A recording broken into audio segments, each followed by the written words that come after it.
I record pretty much everything on the road because it's weird. It's like I'm comfortable yet uncomfortable, and that's like a perfect combination to make a song. You just wanna say you don't want my heart. Maybe you just want someone else.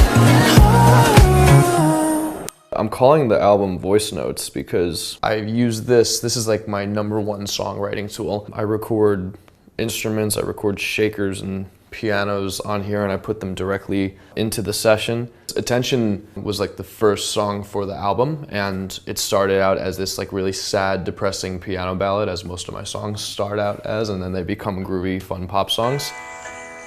This was the original voice memo for it.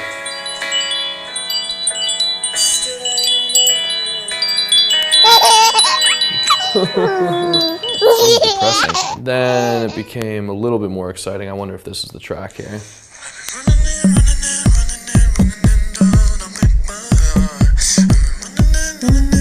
That's the verse.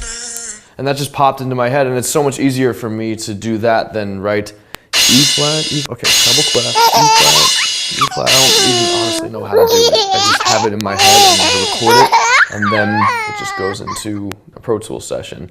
And it started out as like this.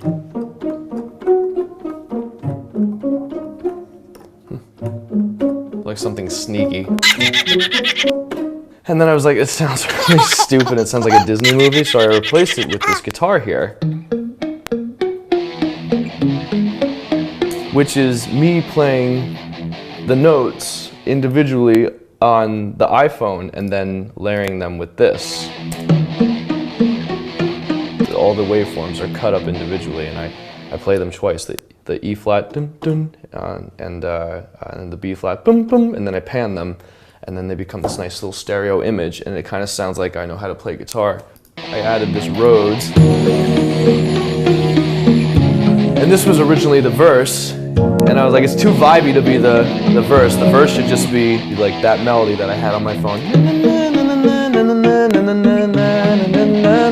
So I had the whole thing in my head. I just had to like, okay, dissect everything, all the layers in my brain. This album I'm completely sonically modeling after Terry Lewis and Jimmy Jam, like 1988 to 1990s R&B. It was all really warm yet bright, so I always put, you know, my fake tape machine. If you can hear that little vinyl crackle in the background, you can hear the difference without it, with it.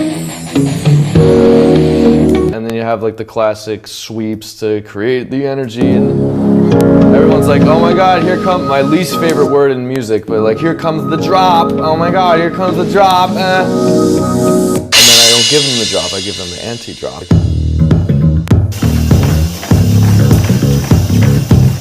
So everyone's always asking about the bass. Who played the bass? What happened with the bass?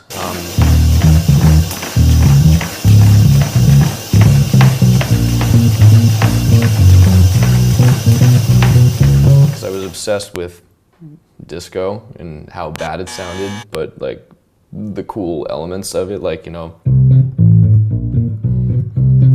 like that was really, really appealing to me, so I definitely wanted to throw that in there. So that sounds like the realest bass ever. So I printed that and added all the same thing with like the lo-fi, and added all like the weird hum to it. So my whole thing is like, you need to make each chorus sound a bit different. It doesn't really matter how much you put in, as long as it's just a little bit different. And what made it different in this chorus was the fact that there was just a cowbell.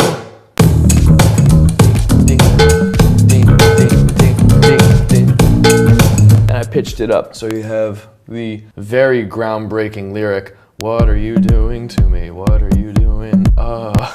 It originally was supposed to be like one, "What are you doing to me? What are you doing now?" Well, that's boring. Let's stack it a lot. What are you doing to me? What are you doing now? Another one.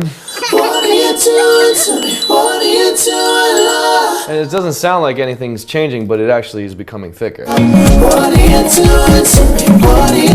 And in here is a buried acoustic guitar, and I'm always so weird about putting acoustic guitars in my songs because if you put an acoustic guitar, it becomes like that record, like that very, you know, that record. But you can use them rhythmically, which is cool. So I just bury it in the background. What are you doing to me? What are you doing? What are you doing to me? What are you doing? What are you doing to me? What are you doing? I think it like sounds like if you were in like a hotel room in Miami in 1988 looking out at the ocean and there were white linen curtains blowing in the wind. My first album, even though it wasn't 100% me, it was me trying to figure out who I was musically. And now I've kind of arrived at that point. That's what Voice Notes is. Attention, I was nervous, so nervous to put this out because it sounds nothing like what's on the radio right now, and it sounds nothing like me. So I was worried that people were gonna get like really confused as to who I was. I guess, you know, drawing real inspiration, real life things from my life and putting them into a song, people gravitate towards that. So it worked. You just wanna sunset. You know what my heart. Maybe you just hit the bottom.